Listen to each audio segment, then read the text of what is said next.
To ABC4 News at 5 o'clock. I'm Sarah Murphy. And I'm Brian McElhat, and we begin with a whirlwind of weather today, that's for sure. High water levels in Zion National Park. One camper says her trip was almost ruined because the weather changed so quickly.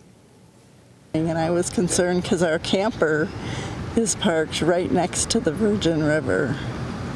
And we went out last night and it was just this little stream. And this morning it was up by about 6 inches. Wow, but the heavy wet weather isn't just set to hit the bottom of the state. Our Northern Utah correspondent Cade Garner is live in North Ogden telling us about what he's seeing there.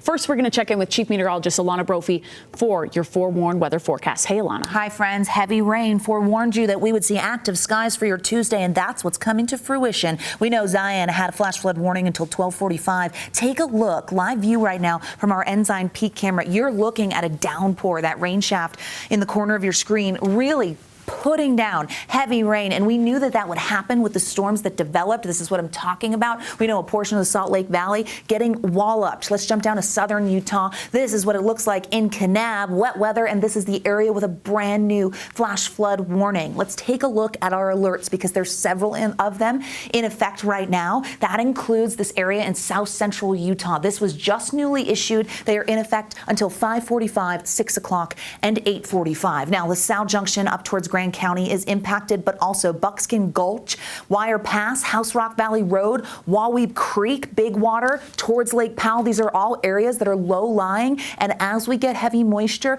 they are on the lower end of the drainage. We could see flooding in that area. Forewarning you now that those alerts will stay in effect for the next few hours. Let's look at the radar because it is active, lighting it up in southern Utah. Grand Staircase with some lightning and heavy cells in and around there. We're Beaver County over I-15, Iron County getting active, and then right on the Iron and Washington County line. Enterprise definitely dealing with strong storms. Four Corners area has been very active, and we stay that way into central Utah. Price, Theron, Emery County. Emery had a severe thunderstorm warning in the last half hour. Look at Utah County. We're watching the northwestern corner of the state. Cache Valley and over Bear Lake is wet. Let's get a little closer. Western end of the Salt Lake Valley. As this in Tooele County, they've seen heavy rain. Moves over the lake. We're going to see these areas impacted. That includes the northern Wasatch Front. The Wasatch Back is very soggy. Heber with plenty of lightning out there. Our flood alerts, our flood watch was expanded to include all of southern Utah. Central Utah and extends all the way up into the swell. That's in effect through this evening. Temperatures